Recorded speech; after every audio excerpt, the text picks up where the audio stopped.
What is up, everybody? My name is Caleb. I'm your host today on the OTK podcast. Thank you for checking out another episode. On this show, we have a awesome guest, Jeffrey Cardwell. You're going to see him as president someday, so that's why I wanted to make sure to get the interview in early. But today we're going to be talking about politics, Trump, and the Republican Party. And so this is up his alley. He bleeds Republican blood. It's actually our very first installment of Views from the Other Side. And you'll find out exactly why we are on very different perspectives of this issue. But just to give a little bit of brief history about Jeffrey, he has grown up in politics. His dad was a prominent politician here in Indiana, where we're actually filming right now. He's been a part of countless political organizations, and he just had a stint working at the White House. So I thought he was a perfect candidate to have this conversation about whether the Republican Party is dead or whether I am just completely off base. Thank you for being here, Jeffrey. I appreciate it. Thank you for having me. So let's just go ahead and jump right in. The Republican Party has changed a lot over the last, few years as the Trump era has come into existence. And I'll go ahead and kind of put out my position and my idea of where I think we're at, and kind of my backstory, and then you can kind of tell me if I'm completely off base. Maybe you can change my mind. Maybe you'll make me a Republican again. So for me, I had voted Republican my entire life. Bush, all of them, as early as I could vote, I had always checked the Republican ticket. And I was incredibly torn during this election because, I consider myself a conservative first and only a Republican because the Republicans considered themselves conservatives. And so as this transformation happened, all of a sudden I was like, well, the party that I usually would prescribe to all of a sudden aren't anywhere near as conservative. And so I actually ended up, and I know there's going to be lots of comments about this, I just ended up writing in Ted Cruz on the ticket because I still wanted to vote and exercise my right in that respect, but I just couldn't in good conscience vote for Trump. And so it's a hard thing for me because I called myself a Republican my entire life, but at this stage in the game, I don't feel like Republicans stand for any of the core values that, and maybe I was just always naive, maybe I was always young, and I'm just now old enough to realize that words versus what actually happens are two very different things. So as far as I'm concerned, unless we change where we're going as a party, I think Republicans as they know it are dead, and I think Trump is responsible for that. And we'll get into some questions. But as far as where the party is going, are you optimistic? Are you excited? Are you concerned about the Trump effect? Where are you at? I'm extremely optimistic, and I'm really excited about it. I don't think the Republican Party is dying at all. I think it's just now kind of rebooting, actually. Okay. And while I don't always agree with Trump's tactics, I think the president has actually revitalized a lot of necessities for the Republican Party to be successful in the long run. I think over the next 5 to 10 years, you're going to start seeing dramatic shifts in political climates, which you've already seen, obviously. The spectrum is realigning. People are getting, some sectors are getting more moderate, but then also you have people on the right getting farther right, and you have people on the left getting farther left. Right. As you saw with the rise of Bernie Sanders. For sure. Right. Which political cycles, there's always cycles, right? You see it in the 80s, the 90s, every decade there's a new cycle. And so those things will kind of continue to reset. There's always, those cycles will continue. Right. But I do think over the next 5 to 10 years, you're going to continue to see that dramatic shift. But I think that shift can be good, especially in the Republicans' favor, and that's why I remain optimistic about it. Okay, fair enough. That was a solid answer, which I'm sure you're going to have only solid answers, which is why I called on you about this topic. Okay, so the first question I have is, do you think that Trump's attitude and ego and vibrato was the deciding factor for most Republicans? Because when I looked at all of the people running, the polar opposites of Ben Carson, the sad potato that had no personality. No offense if I ever meet you, Mr. Carson. And then Trump, who is making fun of people's height and insinuating Ted Cruz's father was part of the assassination attempt of Kennedy. I mean, there were polar opposite perspectives, but most everybody fell into kind of that middle ground section of the Jeb Bush, Ted Cruz as far as personality goes and approach. So do you think that the thing that won Trump the candidacy and eventually the presidency on the Republican side was that attitude, since that was really his biggest defining factor? Well, I think President Trump has an innate ability to connect with people. Okay. So what I always thought was interesting with him was he's a multi-billionaire, right? But yet people still see him as one of us, in quote. Right. Right.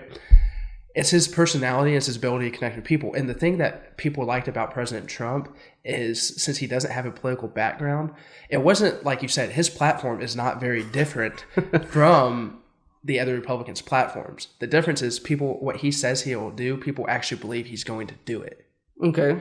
Tax reform, for example. I love President Reagan. President Reagan, it took him 5 years to begin tax reform, 7 years to fully implement it. President Trump did a sweeping tax reform in 11 months. I always kind of go back, to the art of the deal. I know that it's cheesy and it's way overused, but he knows how to make deals because he's not a career politician. Now, obviously, people get his lifestyle. He doesn't drink, he doesn't smoke, but he definitely has a flamboyant lifestyle. Correct? Right. But people can also connect with him because people connect with people that they are original and they are true to themselves, right? If you go down to southern Indiana, you have very backbone, hardworking people who, no matter who comes to town, they're always going to remain true to themselves, right? And even when they disagree with Trump, they respect Trump because no matter whether it's CNN interviewing him or a small town newspaper in Columbus, Indiana, he's always the same person. Right. And so you know what you're going to get. And even people that necessarily didn't like Trump, but they voted for him because people like the enemy they do know more than the friend that they don't know. Fair enough. And so I think that's why he connected with people. Also, another note too, as far as connecting with people, I was blessed to go to some of his rallies, especially at the time I was interning for then Governor Pence. And my dad was the chairman of the Republican Party at the time. So I was going to some of these events and some of the fundraisers that President Trump was having during the primary season. And his ability, I've grown up in politics. I've seen a lot of candidates. He would go and he would meet every man, woman, and child in that audience if within his ability, as long as he had the opportunity. And he hugged them and he talked to them and he was genuine. And a lot of times with media, you didn't see that on camera.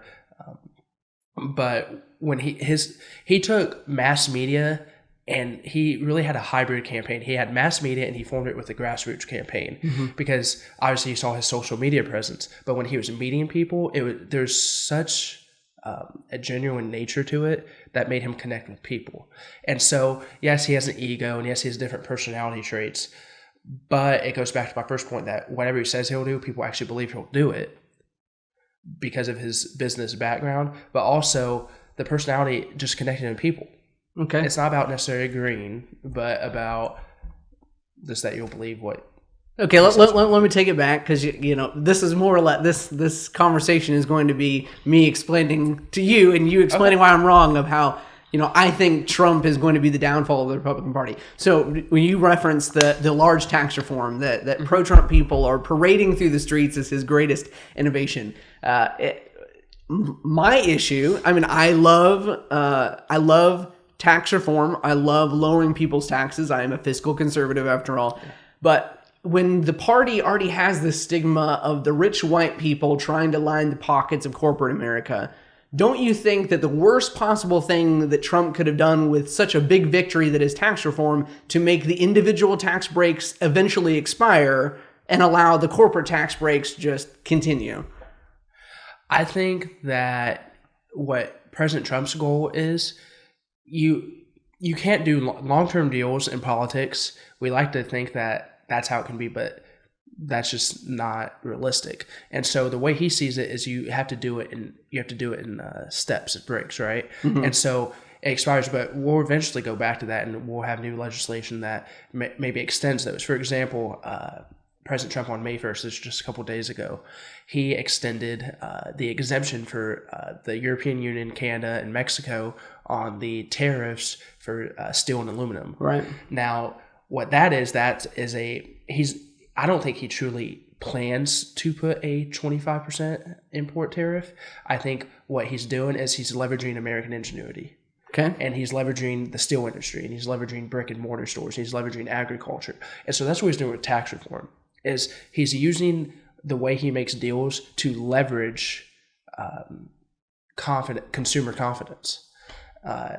So that's kind of my take on it. Okay. Well, then let me ask this then. Why would you not, if you knew that you were already, because I mean, it's not like businesses are going to jump ship on the Republican Party, because really the only other alternative is the Democrats, and there's 0% chance that any mainstream business is going to want to vote along those lines. So why not make the individual tax break permanent? Because you're saying, well, we can go back and we can vote anytime to be able to extend things. If you knew that you were already competing, because my perspective would be, the average person is looking at Trump and saying, the presidency is an opportunity for you to build your brand. It's an opportunity to feed your ego, right? And as a billionaire, to me, I would want to start with the individual tax break and say, okay, later we can extend this corporate one, because if all of America already thinks that I'm lining the pockets of all of my friends, the last thing I would want to do to make the Republicans look bad would be to do it in that order versus vice versa.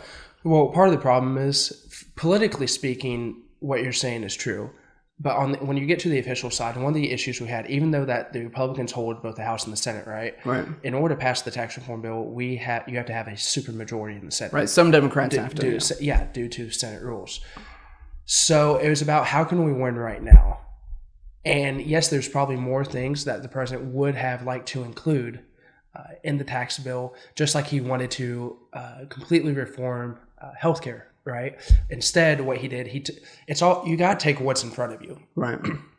And so, cutting some corners is better than no tax reform at all. Right. Now, eventually we have our end goal, but the reality of politics is, especially on the official side, when you have some of these Senate and majority rules in place, you have to play the game. But don't you think that Democrats would have been more likely to vote behind? I mean, because they understand that they're losing, and losing is kind of what Democrats do. I mean, winning is not exactly their strength. They're very good at working people up. They're very good at getting the social movement on something, but winning is not their strength. So as they're coming into all of these primaries on the state level and different things, don't you think that they would have been more likely to vote for an individual, because that's going to make them look better? And not only that, but it's going to be a win for Trump on the issue of compromise, because Democrats historically were about the oppressed, were about the little guy. Surely they would have voted for an individual tax break a lot quicker, especially coming into primaries, than they would have the corporate. You're correct, but this is also why I'm partially optimistic about the Republican Party. This is one of the reasons. The Democrats are so keen on resistance they're ignoring common sense. Okay. And they're ignoring political capital that has been common sense for decades upon decades. So that's part of the issue. Is you're right. You're completely right. You would have thought that Democrats would have done that, but they're so big on resistance that wouldn't have happened. They're going, even when they agree with President Trump, they're going to resist him because it's President Trump. Right. That makes sense. Both sides are unfortunately like that at this point. No, and that's the unfortunate reality of the political climate, and that's something on both sides I hope will change, and I think at some point it will. I think just right now, the first couple years it's tough. It's a tough political climate. I mean, in 2016, the political landscape was completely upside down. Sure. It was flipped upside down and then dropped on its head. I mean, it was completely obliterated. I mean, you looked at the polls, no one thought President Trump would win, right? I didn't. And so that also puts doubt into not only some Democratic voters, but the Democratic officials too. Puts some doubt in the establishment Republicans, because now, like, oh my gosh, we had all these polls, everything went wrong. Everything that they thought, like, it was, in their mind, it was fact, it went wrong. So now you have this doubt and plan in their minds, and they don't know what to do. And so all they know how to do is resist. So they're just taking the defensive. Yeah, even with things they agree with, like the tax reform bill. So what President Trump did, what House Republicans did, what Senate Republicans did, they said, okay, this is what's in front of us. We have to take what's in front of us. For example, the individual mandate for healthcare, which was part of the tax reform bill. Think about the individual mandate. Now, we would like to repeal and replace Obamacare, but the reality is, right now, that's just not in the cards. That's not going to happen. But what we can do is we can replace the individual mandate, which will speed up the process of Obamacare failing on its own. It's going to fail on its own regardless, but by taking away the individual mandate, it's going to fail faster. That way we can get to a point when it officially fails, sides are forced to come together regardless of political opinion and say, okay, we have to replace this because our healthcare system's failing. Okay, so the healthcare system is a good segue. For me, I guess my question would be, how can you be optimistic about the Republican Party when it seems like we take a strong position on something and then by the end of it we're like, well, we'll compromise like 15 times, which would be great if we were getting huge compromises on the Democratic side, but the Democrats aren't compromising at all. Healthcare to me is a great example. The Republicans stood up, Paul Ryan stood up and said, we're going to repeal it. Mm-hmm. End of sentence. There was no repeal and replace. When Obama passed this thing, they said the second we get power, their whole position, at least from what I saw, was we don't believe that the federal government should be offering healthcare services. That's not what we do. Republicans are supposed to be about smaller government. Mm-hmm. But then Trump gets in place, and even the first, couple of months of him running, he said, yeah, we'll just replace it. That's not the government's job. And then it slowly became replace and repeal. And it's just been this slow, gradual thing. If we're supposed to be for small government, why is our fight not, is it because the Republicans just think that this is a non-winning issue to fight against healthcare, or why can we not have a backbone when we make a decision and say this is not what the government is supposed to stand for? It seems like we just kind of waver depending on where popular opinion is. Well, politically, that is one of the downfalls of politics, right? People do tend to waver on both sides. Now, I sound repetitive, but it's all about dealing the cards that you're dealt, correct? Mm-hmm. And the reality is, we can stand on these political platforms and they sound great. And we can truly, if I'm running for office, I truly believe, that we need to repeal and replace Obamacare. But when I get into office, sometimes the reality is that's just not in the cards.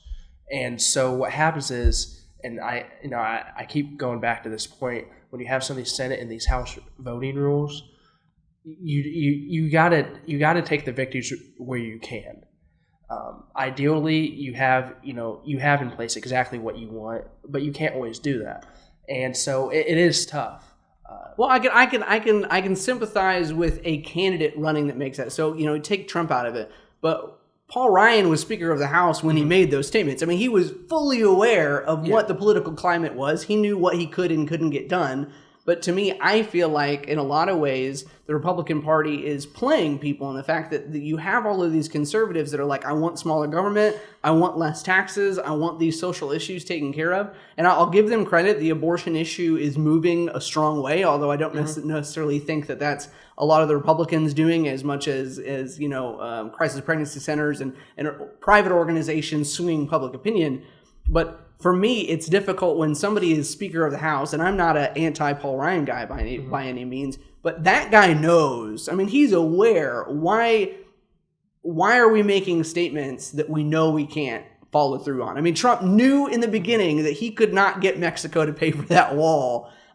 Is there not a need for? I'd love to see like a Yelp of politicians, because to me, it's like, they make all these promises in order to get elected, but they're like, well, the reality is, and it's like, well, then you should have checked on the reality long before you made the statement. I'm not going to walk into office and say, hey, tomorrow I'm going to make, everybody free ice cream every day for forever, like just to get elected. And then you get in there and be like, well, the federal budget won't allow it. It's like, well, you shouldn't have made that promise if you didn't have a very strategic plan. And I didn't hear any real strategic plan from Paul Ryan or Trump onto how they were just going to end government intervention in healthcare, but they just kind of made these statements. Now, I do agree that I think Paul Ryan did take some missteps. He definitely had some missteps. Okay, so a little secession. We're not all perfect. I do think that there is an issue with establishment Republicans currently. I agree with the conservative Republican movement, and I agree with President Trump in a lot of ways. But we do have a group of establishment Republicans who, unfortunately, have caused some issues. So it's not just on the Democratic side. There are issues within the party. But the reason I'm optimistic is because I do believe over the next 5 to 10 years, especially as we have these different re-election campaigns in the House, and Senate is every 6 years, so that takes time. But I do think that we are moving in the right direction. I think that having President Trump was actually kind of a wake-up call to the conservative movement rather than a downer, so to speak, in layman's terms. Paul Ryan did take some missteps, and I don't always think that it's easy to say like, oh, they're just immediately lying to us. The landscape changes. So, when you're running for office and you're not yet there, I don't think Paul Ryan had any malintent. Oh, no, I don't either. And I think maybe he even truly believed like, oh, we're going to repeal and replace this. And that's when they got into voting and they got into discussion on the floor, then they realized some of these establishment Republicans, they weren't going to let this fly. And the thing is, one of the reasons too is that Republicans and Democrats do this, like mostly politicians in general that don't have business experience do this. Because when you're in business, you understand that you have to have compromise because you have to have revenue, right? Right. You don't care how you get it, but you have to have revenue. You have to keep your business open, just to keep it simple. What happens when you get some of these career politicians, and this is why people vote for President Trump, is they don't know how to compromise. So they find one tiny little detail that they don't agree with, and they want to shut it all down, a whole bill away. Right. Ted Cruz has done this a couple of times, and a lot of people have done this, but they find that one little minute detail, and they want to throw a whole bill that, even if you agree 80% with, 80% in politics is a huge win. Right. In this political climate where people don't compromise, if you can find a bill that is 80% what you agree with, pass that thing, vote for that thing. That's an easy yes, because in this political climate, that does not happen. Fair enough. At least in recent memory. So I think that's one of the reasons people are starting to move away from career politicians. They're in that mindset. They want people who just want to get things done. They don't care what it looks like. They just want stuff that gets done. And that's why President Trump was voted in. And I also think that's also why I'm optimistic, but I think that's what we have to fix in the House and the Senate, is finding political leaders who are willing to compromise. And I think Paul Ryan was there, and his and President Trump's relationship really grew a lot over the last year and a half, 2 years. And I think that was there. I think they all had good intentions, but then they kind of hit that wall of the establishment Republicans, and even some of the moderate Democrats who they thought they could have pulled votes for, they find one minute detail and then it doesn't pass. And that's really unfortunate, but that's just the reality of the situation.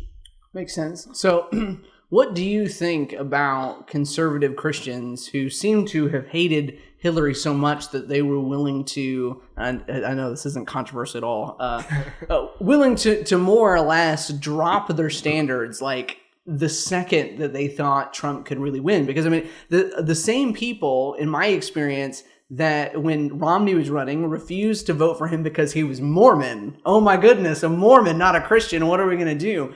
They wouldn't vote for him when he was running against, as far as I'm concerned, a much less evil in comparison to Clinton.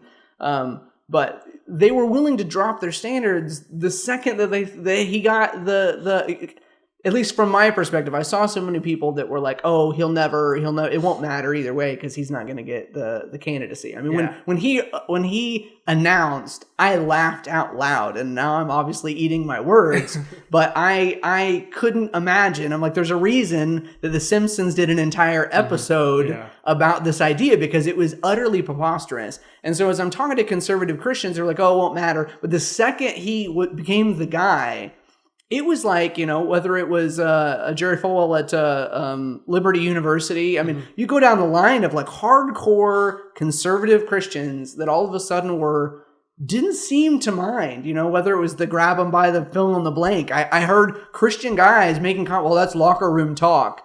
And I'm like, I don't know what locker room you're hanging out in. That's not how my friends speak. What about Hillary Clinton was so terrible? Not that I'm a Hillary Clinton fan. I would have never voted for her, and that's not what I'm saying. But what do you think it was specifically about her that made people more or less drop all values that they had held every other candidate to up until that point? So one of the things that people like, first of all, the Mitt Romney thing, I agree with you. I was so mad when you had Christians like, oh, I'm not voting for him because he's more. I'm like, okay, but you're sitting here complaining about President Obama. You have an opportunity to change that. Yeah. And I never understood that. And, I was young. I'm only 22. I couldn't vote at that couldn't time. do anything about it. I get it. I never understood that. That to me was just common sense, and I couldn't comprehend that. I still can't to this day. And so I think also people kind of learned their lesson. Okay, and once they lost that time, and had to deal with President Obama for 8 years, who at least, especially in this area, in the Midwest, widely unpopular, right? Right. Nationwide, obviously, he had some success, but in the Midwest, at least, and the Midwest is what delivered Trump the presidency. Right. There's two things that you need as a Republican to win the presidency. You need the evangelical vote, and you need the Midwest. And Mike Pence delivered both of those for President Trump. I don't think President Trump would have won without Vice President Pence. Okay. I love President Trump, but I think they're the perfect private-public partnership. You have President Trump, who has been making jobs for decades in the private sector, and you have Vice President Pence, who was making jobs in the public sector, right? So you have this perfect public-private partnership, and I think that's why people voted for him. Now, as far as the Hillary Clinton side, it was simple that people can't trust her. I mean, you had her husband who lied under oath. Since then, when she was senator, when she was Secretary of State, she lied under oath again. I think her being Secretary of State is what really hurt her. With the Benghazi. And, right. And like I said, so it goes back to the Midwest. The Midwest and the evangelical vote is what delivers you the presidency a lot of the times, right? Right. Okay, what do those two populations have in common? Veterans. They were both big on veterans. Right.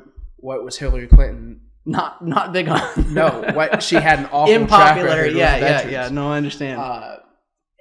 She not only didn't put them first, she, had the whole collusion and covered it up. What happened in Benghazi, and it was just it did not take well.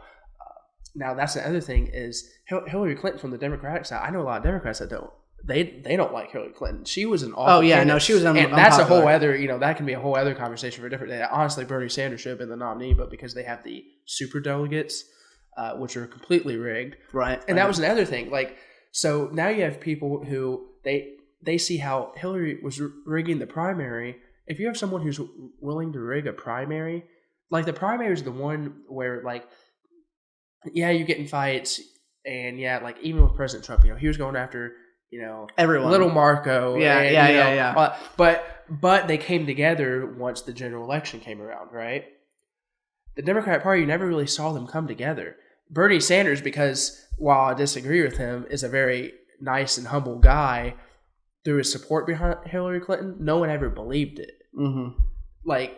It's just not probable. Why would Bernie Sanders actually? I mean, he doesn't like Trump, so he supported Hillary Clinton, but he doesn't like Hillary Clinton. I mean, she just completely rigged the primary. Right. So it was a trust issue. Okay. To boil it down.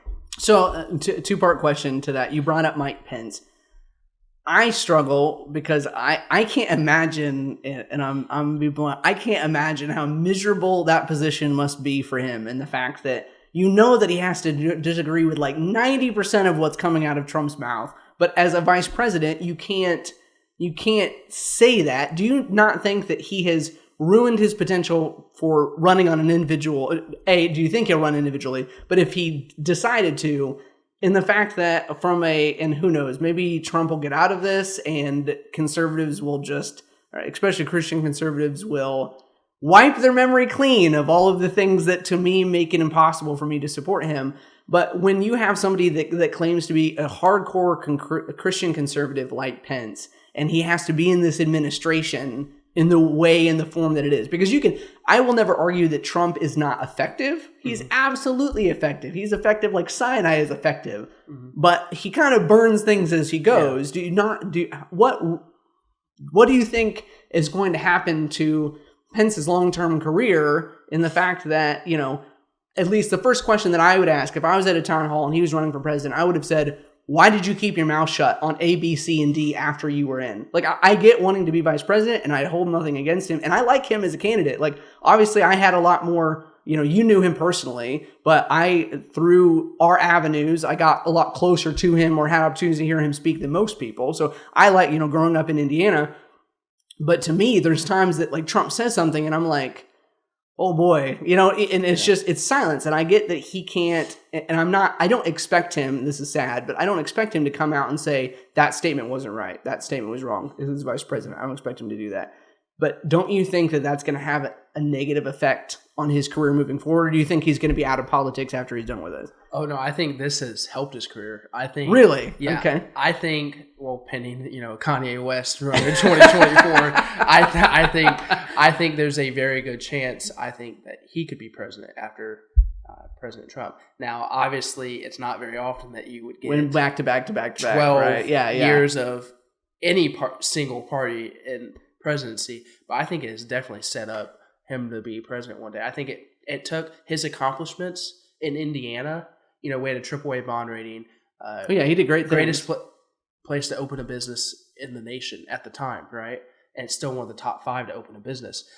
It took his success in Indiana and made it a national blueprint. And so I think when you take that, and then you also get some of the more moderate Republicans who like Trump, I think will support Pence in the long run because he was the vice president, right? Like, for example, President Bush, when he was President Reagan's vice president, right? He was much more moderate than Reagan. Mm-hmm. But people voted for him because they're like, oh, the association. It's association, right?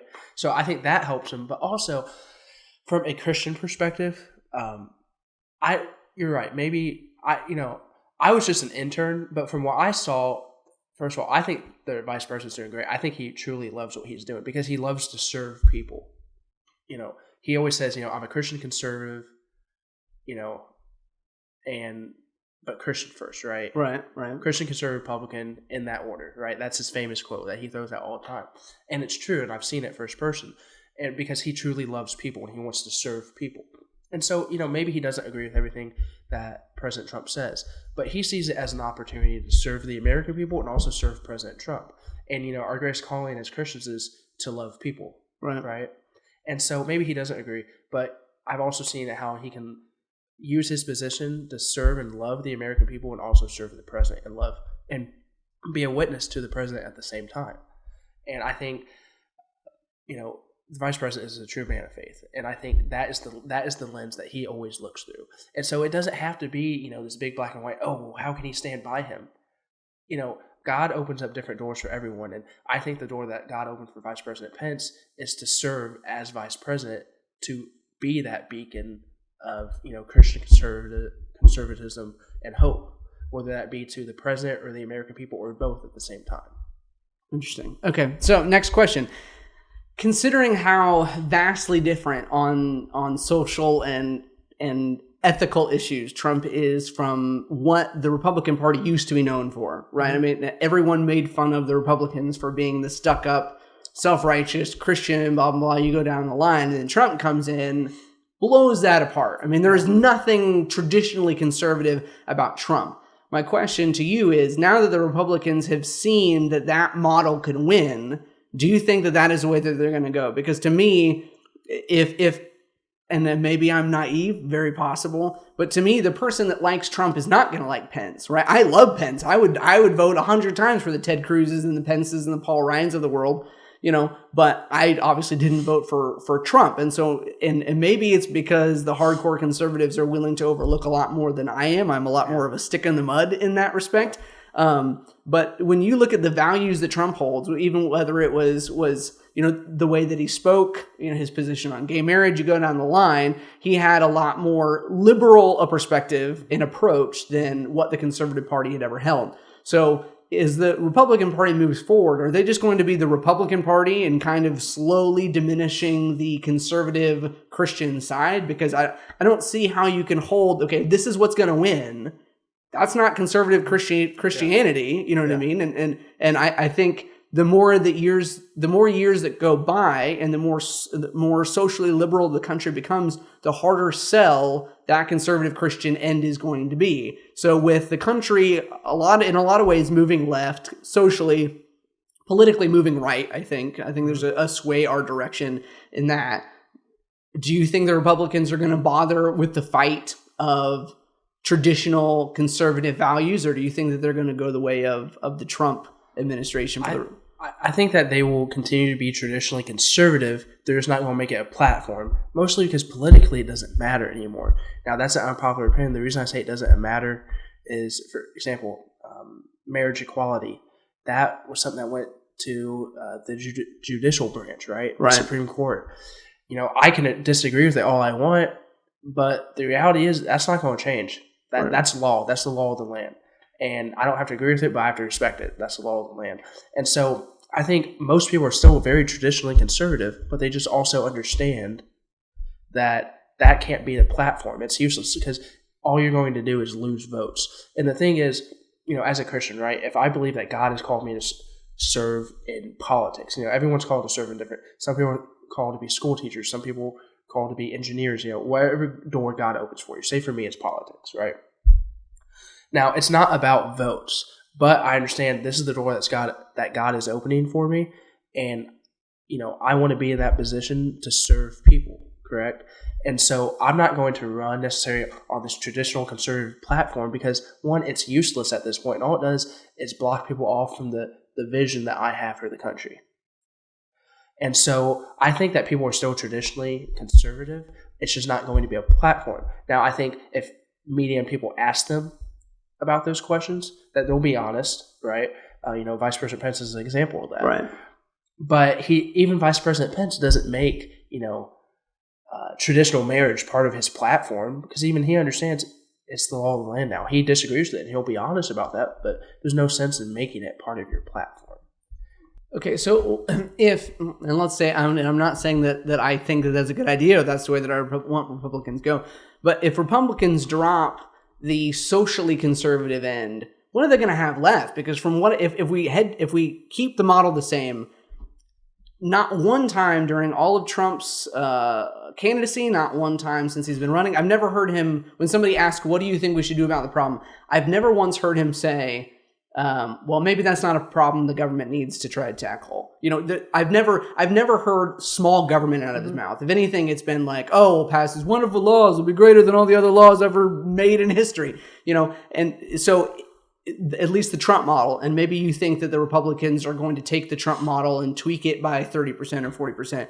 But Trump doesn't seem to be small government, and he doesn't seem to be fiscally conservative in the way that he's handling things either. I mean, I haven't heard the phrase balanced budget in countless years out of the Republican Party. I mean, and that used to be our thing, was we shouldn't try to run the government in a way that you wouldn't run your household. If you can't spend more than you make in your household, we shouldn't be spending more than we make there. But all I've seen is spending bill, and then all of a sudden they put in a thing to try to balance the budget after doing one of the biggest spending bills ever.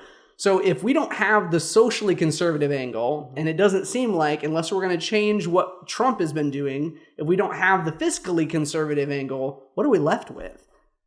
Well, I don't believe that we're completely abandoning the socially conservative movement or the fiscally conservative movement.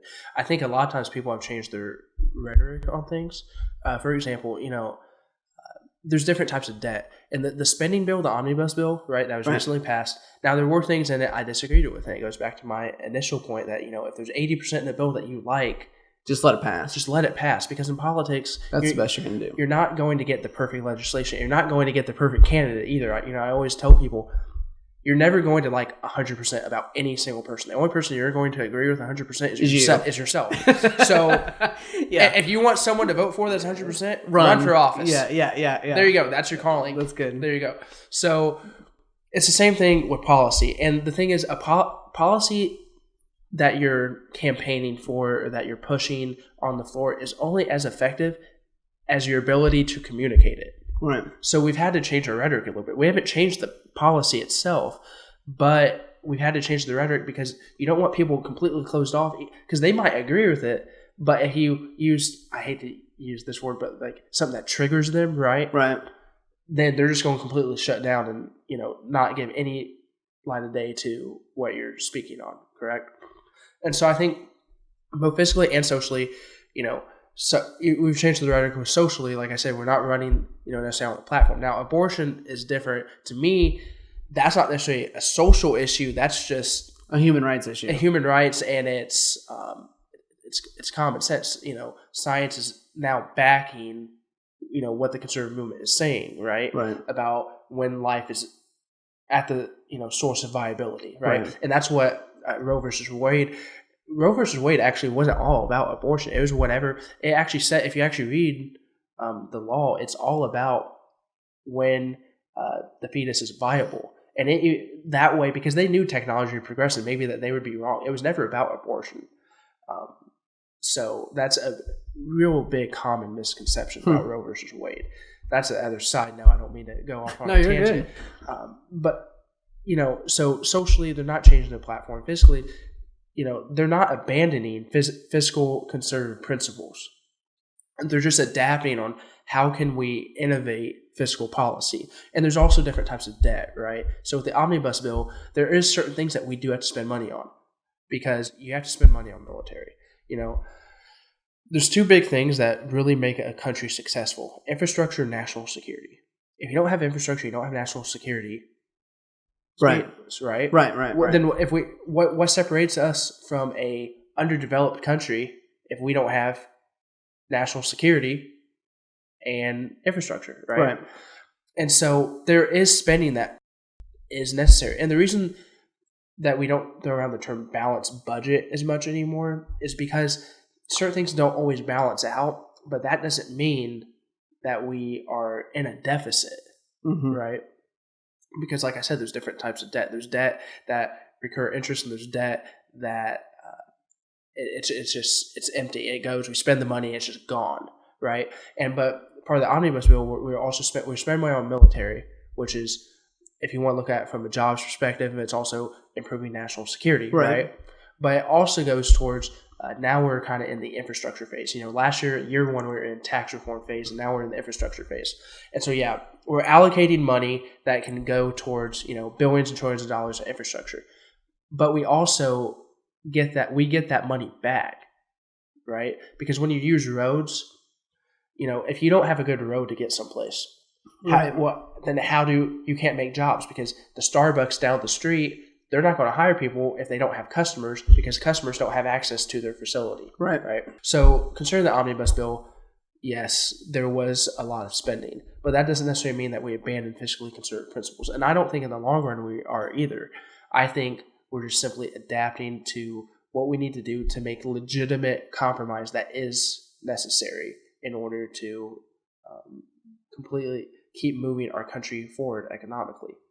Makes sense. So I get the want to win. I do. But if the left is going more, I've seen the left shift farther left in the last 5 to 7 years than I feel like. Granted, I'm young enough that that's not a huge comparison, but I feel like the percentage of movement left has been so much more in recent history. And then you have the pop-up of this quote-unquote democratic socialism, with Bernie Sanders and all of these things. Don't you think if there's any time for us to double down on some of these things because the left seems to take a position, hold that position. Now, granted, we win more than they do, so I get not wanting to copy them, point to point. But at the same time, when you have somebody like Hillary Clinton that is, whoever the next, Cory Booker, whoever they're going to run, which if you're a Democrat listening, I would run him just as a personal first Democrat I've ever heard that actually makes a tiny bit of sense. But, whoever it is, pushing hardcore identity politics, hardcore policies against two conservative sides. And then you have the Bernie Sanders camp who's pushing for incredibly popular ideas like universal income for everybody.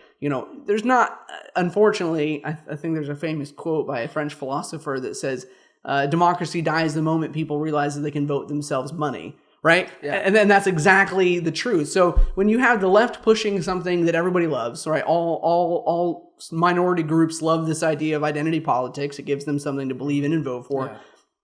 Everybody in the middle is going to love the Bernie Sanders of the world because he wants to give you free money. He doesn't tell you he's going to bankrupt the nation in the process.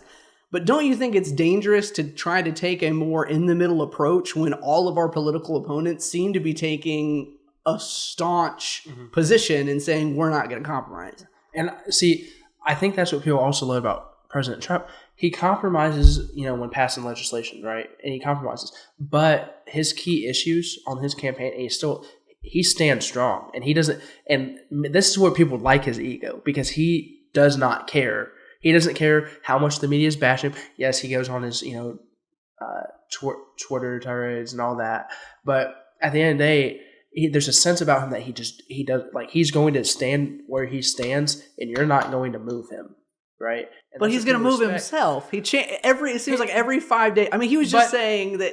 He wanted to change the gun law age to, and then just poof overnight. I mean, he says it on national television, and then it disappears. But see, people aren't moving him. There's a difference between. I know that. I'd rather people move you than you just magically wake up, listen to Fox and Friends, and change your perspective on something. Well, I mean, everyone changes their mind all the time. Even not in the same week, though. You have to admit that he changes his position faster than anyone you know in real life. Well, not in politics. That's not actually that uncommon. The thing that people don't understand, the thing about politics is everything can change in 24 hours.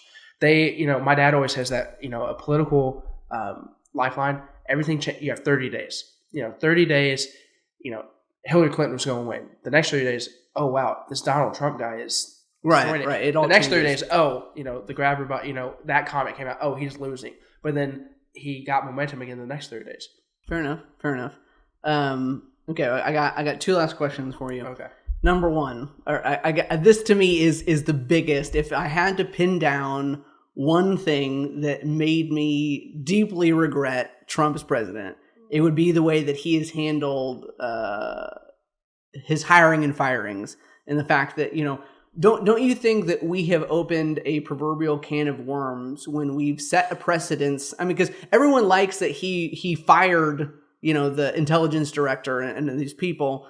Everyone likes it now, but now he's talking about firing Mueller, right? Mm-hmm. Saying that he should have the right to blah blah blah. How are people going? The same Republicans that seem okay with not protecting the head of the FBI and all of these people. Don't you think that it's going to be a far more dangerous? Because do I think that Trump colluded with Russia? Probably not. Do I think that he did things that I think should be illegal in order to win? Probably. To me, any point that you receive an email that says, "Hi, I'm from a foreign government. I have information on your opponent."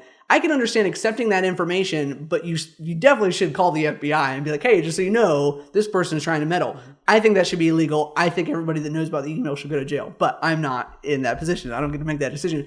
But don't you think it is, whether you agree with whether he should fire the person or not, don't you think it's incredibly dangerous to teach the republic as a whole that a president should have the right to fire someone that is investigating him no matter what, whether he's guilty or whether he's not? Regardless, let's say he's not guilty. Everything is perfect. He's a perfect guy that has never made a mistake. And that's why he's agitated about the investigation into Russia. Mm-hmm. Even if he's not guilty, if you were in his position, would you not think, while I'm not guilty and while I think this is politically motivated and there's nothing here and this is incredibly stupid, wouldn't you say, I don't want if the Democrat wins, which is, obviously, even if he wins the next election, you have an election after that for presidency. Wouldn't you say, no matter what, I'm going to resist the temptation to talk about firing or actually firing because I don't want the next guy who has way worse intentions to do the same thing? Well, regardless of what President Trump does, the president has his duties and has his rights of what he's able to do within the power of the presidency, right? And so I do agree with you that, say he fires Mueller, or let's just do the FBI, right? He fired Comey, correct? Right. Say it happens in the future and a Democrat is president, whether it's Booker or Hillary Clinton, say, God forbid she runs again. But, and they fire the director of the FBI. I might not agree with it, but that's their right. Correct? Right. So that's within the duties of the president. They're allowed to do that.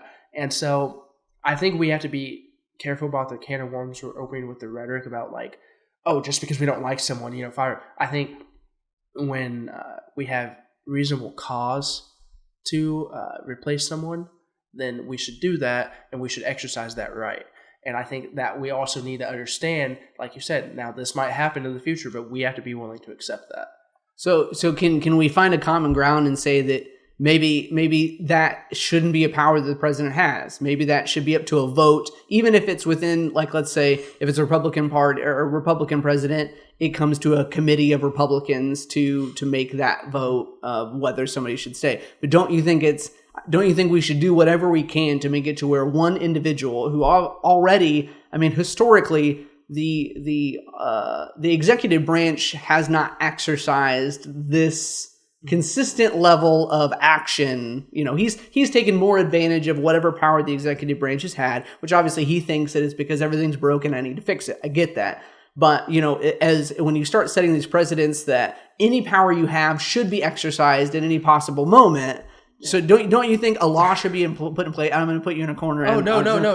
Don't you think there should be a law? We should change, if it is, because you're saying, well, that's the law of the land. Should we not put a law in place that limits that power and puts it to community? Because one man should never have the ability to fire the head of the FBI, in my opinion. Especially somebody that just got into office, has no idea really how the FBI runs at all. I mean, has no idea what makes a good FBI director or a bad FBI director. And he even said, he's like, well, I was planning on firing him before A, B, C, D, just because I was annoyed by the Russian thing.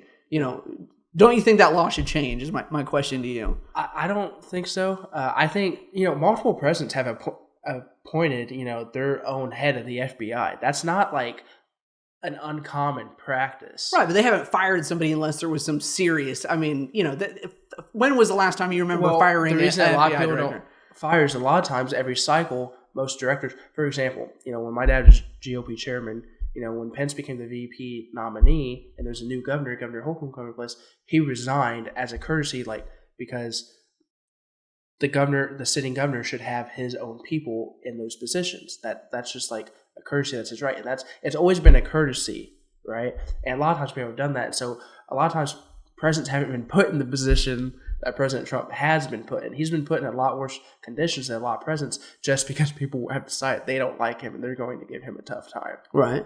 And so I do think, I think the law is fine as it is. I think the president should have who he wants to have. And just because you change the director of the FBI, that might change some of how they allocate resources and things, but it's still the FBI that's made up of thousands of people. Right. Just because you replace one man, it's like with President Trump, everyone's like, oh my gosh, they act like we just elected a dictator.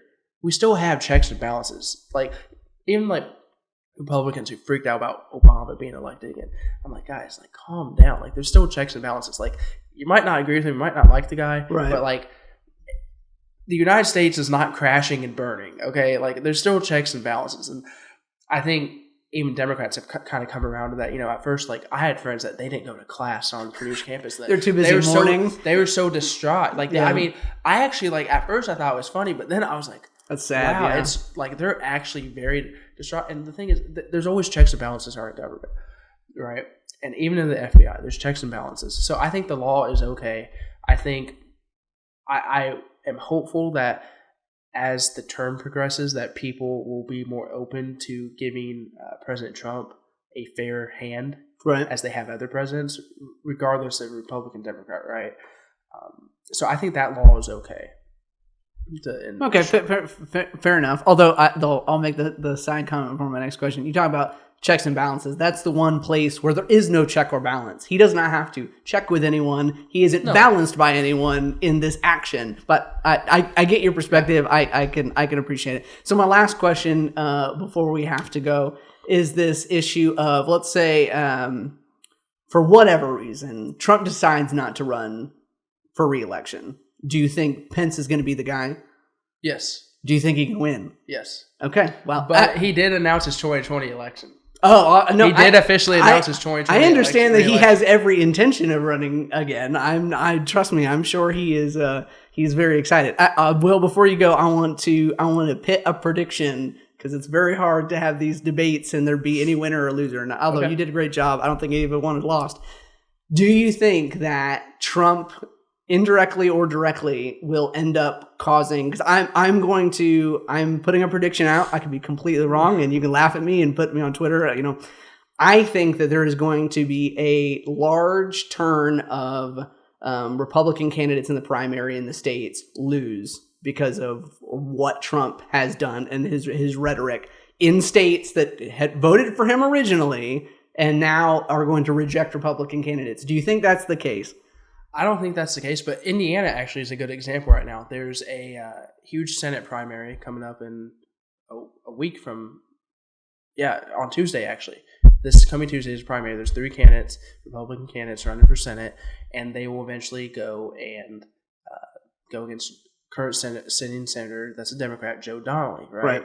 Which Donnelly is tougher because he's a blue-collar Democrat. He's relatable, and actually among many Democrats, you could actually work work with him if you're a Republican, right? Right. He's pretty moderate. And it's funny that the three current primary candidates are all campaigning and advertising themselves as the biggest Trump supporter. They're all big Trump supporters. And right. Whoever is the biggest Trump supporter that the public eye sees is probably going to win, right? And so I think in the primaries, it'll be fine. In the general election, I am curious to see. I think in Indiana, at least in the Midwest, it goes back to what I said earlier about Midwest Coast versus Midwest. Republicans will continue to win because of President Trump. Now, people are talking about like Pennsylvania, right? Right. Pennsylvania was always Democratic before. Right. They voted for President Trump because he's a little bit more moderate. He's strong conservative, but when it comes to social, he's more moderate. He's more liberal. So he was the outsider. So it shouldn't have been any big huge shock, right? Democrats are all like, "Oh man, we're taking it back." People don't like Trump. It was Pennsylvania. The fact that Trump won it in the first place was a miracle. So like, I don't, Yeah, no, that makes sense. I mean, he campaigned very strategically down there, and people predicted he'd win because of how strategic he was with his campaign. But like, that shouldn't be a big shock. I don't think that you're going to see this big overhaul of like Republicans leaving the House and Senate. I think Republicans will keep winning. Now, I might be wrong. I pray to God I'm not. But in the most unbiased light I can, I think in the Midwestern states, or not even outside the Midwest, where evangelical vote is a big swing, right? I think that will remain currently where it is, and that Trump supporters and those Republicans will continue to win. At least the next 5 years or so. Okay, well, we have it recorded on tape now. Okay. So when all the election results come back, I'm sure you'll text me and let me know if I was wrong. I'll text you and let you. Well, thank you so much for your time, Jeffrey. Make sure everybody check out the OTK website at www.onetrueking.org. You can check us out on our social media sites at OTK Media. And if you'd like to support everything that we are doing here, patreon.com/OTK Media. You can check out everything we're doing. Thank you guys so much for listening to this episode, and we'll see you in the next one. Bye-bye. Thank you.